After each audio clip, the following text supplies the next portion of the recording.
My sister called me on a Tuesday morning while I was folding laundry. Not to catch up, not to check on me. She called to tell me I needed to convince my husband to sell his auto shop, the one he'd built from nothing over 11 years, for whatever the bank would offer, so our family could avoid losing everything by the end of the month.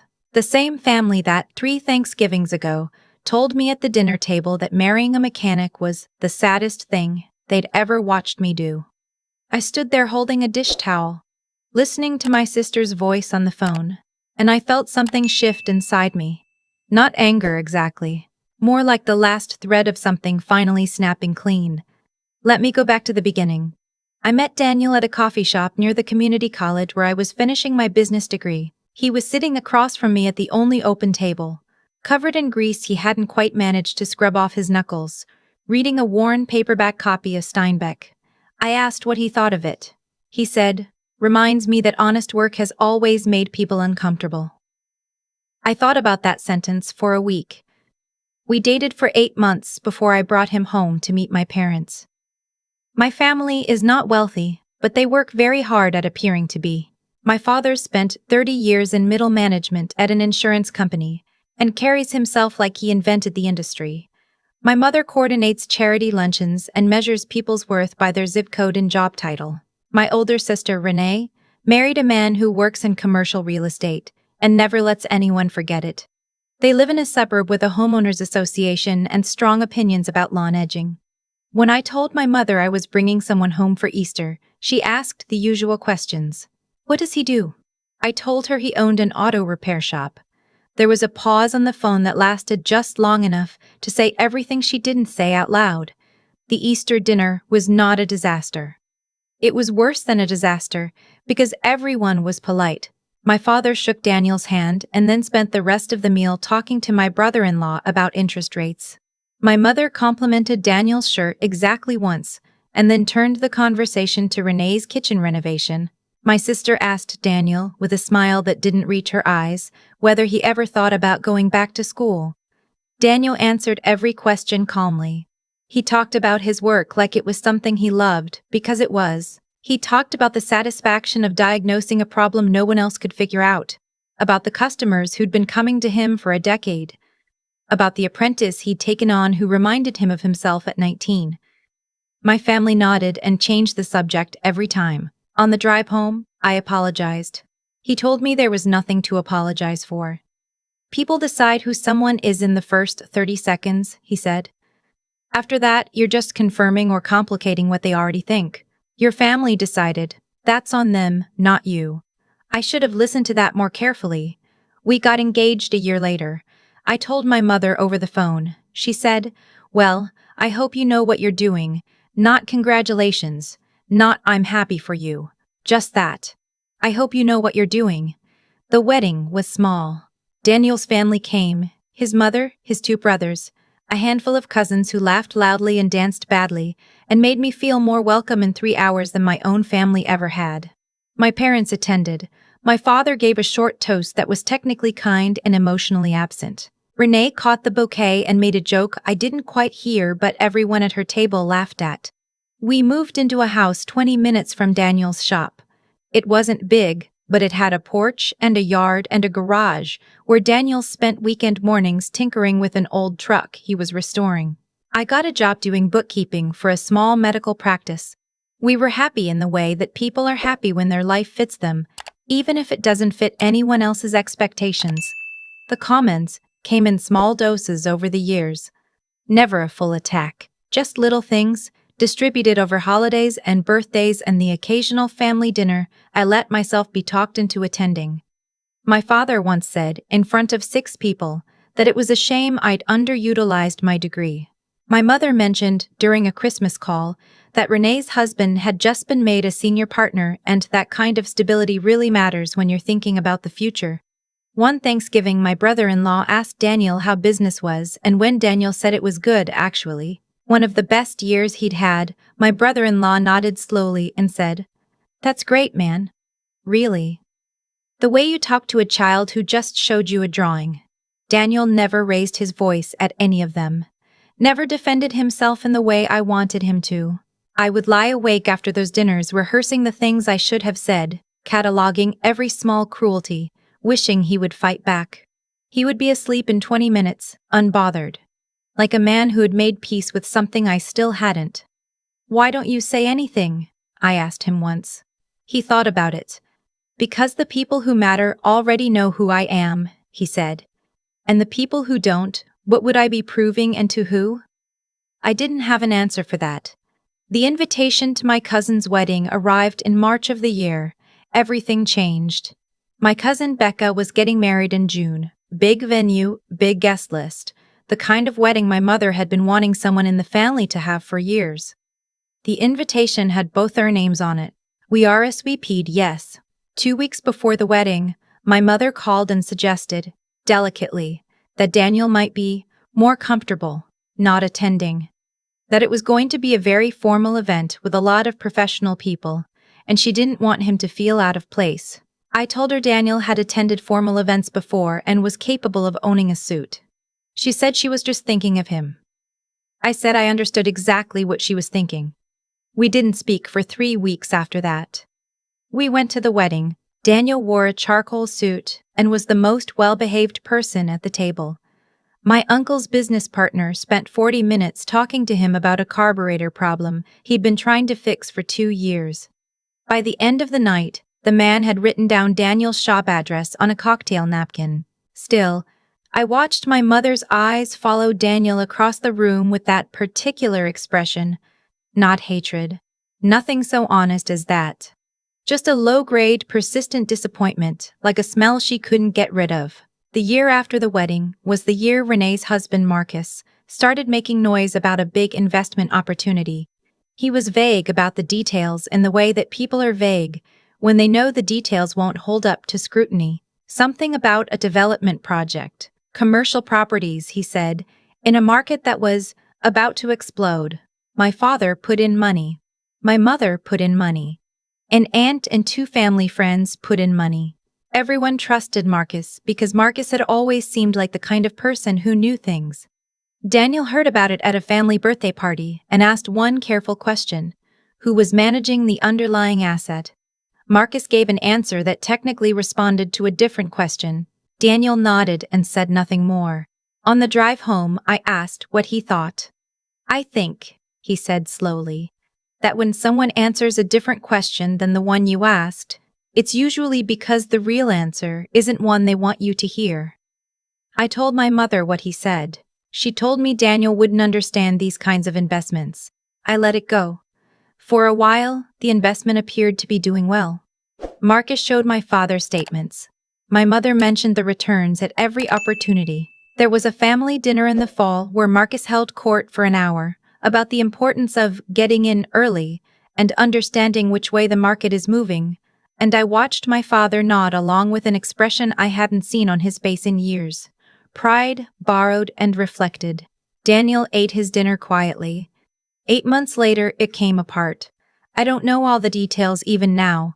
What I know is that the development project had been built on a foundation of over-leveraged debt and optimistic projections that never materialized. The market didn't explode. It contracted. The investment collapsed. Marcus lost not just the outside money, but a significant portion of what he and Renee had as well. My parents lost nearly everything they had put in.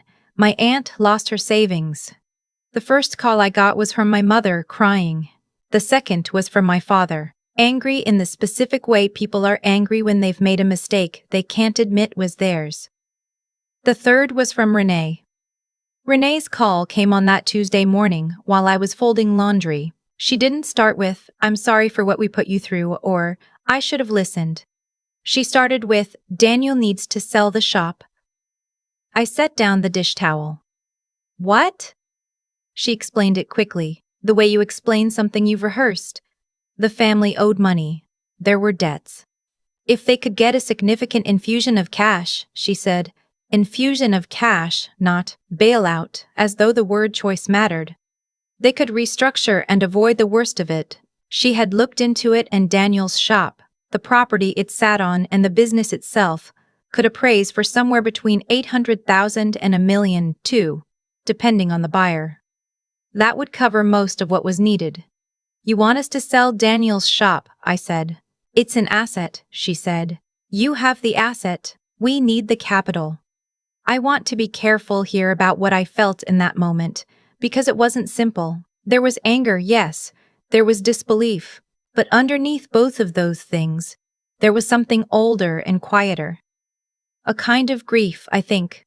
For the version of my family I had spent years hoping still existed somewhere underneath all of it. The call made it very clear that it didn't. Renee, I said, I'm going to need you to hear me very carefully. That shop is not an asset on a spreadsheet. It is 11 years of Daniel's life. It's the thing he built before I even knew him. It employs 7 people. It is not something we are going to sell to cover a loss that happened because nobody listened when they should have. She said the family was desperate. I said I was sorry about that, and I meant it. She said desperate times required sacrifice. I said the word sacrifice implied we had been included in the decision-making that led to the crisis, which we had not. She said I was being selfish. I said I was being honest, which was something she might want to try. She hung up. My father called that evening. His approach was different, quieter, more measured, leaning on the language of family obligation. We take care of each other. That's what family does. He said it as though it had always been true, as though the years of cold dinners and loaded comments, and that Easter where he hadn't said a single direct word to the man I married, had not happened. I told him I loved him. I told him I was not going to ask Daniel to sell his shop. I told him I hoped they could find another way through this. He said he was disappointed in me. The way he said it, the particular weight he put on it, told me he thought it would work. That it had always worked before, that the threat of his disappointment was a currency he could still spend. I know, I said. I'm sorry you feel that way. He didn't have an answer for that. We said goodbye. I sat in the kitchen for a long time after I hung up, not moving. The afternoon light came through the window over the sink and lay across the table in a long pale stripe. I heard Daniel's truck pull into the driveway. I heard him come through the side door, drop his keys on the hook, wash his hands at the utility sink in the mudroom, the way he always did before coming fully inside. He came into the kitchen and looked at me and knew immediately that something had happened. That was one of the things about Daniel. He paid attention in a way that was quiet but total. He didn't miss things. I told him everything. I told him about Renee's call, and my father's call, and what they'd asked, and what I'd said. He listened without interrupting. When I finished, he was quiet for a moment. What do you need from me? He asked. Not what do you want to do? Not here's what I think. What do you need from me? I need you to tell me I made the right call, I said. He sat down across from me. You made the right call, he said. But I want you to know. If you'd come to me first, told me what they needed, I would have wanted to help if we could. Not because they deserve it, but because you love them, and that matters to me. He paused. The shop's not something I'd sell. But I want you to know the offer would have come from the right place. I thought about that for a long time afterward. That was the thing about Daniel that my family had never been able to see because they'd never looked. The steadiness wasn't stubbornness. The quiet wasn't absence. He was paying attention to everything they weren't. My parents' financial situation resolved itself slowly and painfully over the following months. They sold the house and moved into something smaller. My father took on consulting work. Renee and Marcus sold their suburban house and moved in with her in-laws for almost a year. It was hard for all of them, and I felt that hardness even at a distance, even through the silence that had settled between us. I reached out to my mother in September. Not to relitigate anything, just to check in. She was polite. Careful. We talked for 20 minutes about things that didn't matter and avoided everything that did. Before she hung up, she said, quietly, Daniel seems like a good man. It wasn't an apology. I knew better than to expect one. But it was something. Some small, hard-won acknowledgement of what should have been obvious all along. He is, I said. He always was. Daniel's shop celebrated its 12th anniversary in October. He'd added 2 new bays the previous spring, hired a third full-time mechanic, expanded into a small fleet contract with a local delivery company. His apprentice from years ago was now his shop manager. The waiting list for new customers was running 6 weeks out. My father-in-law came down from Michigan for the anniversary. Daniel's brothers came. There was a small party in the parking lot of the shop on a Friday evening. Folding tables, food that people brought, Daniel's mother's potato salad, somebody's playlist running off a Bluetooth speaker, the kind of gathering that forms without any real planning, because people actually want to be there. I stood next to the old truck Daniel had finished restoring. It gleamed under the shop lights, perfect and patient, years of weekends made visible in its paint. And I watched him in the middle of all those people laughing, completely at ease, belonging to them and them to him in the unambiguous way that comes from being exactly who you are for a long enough time.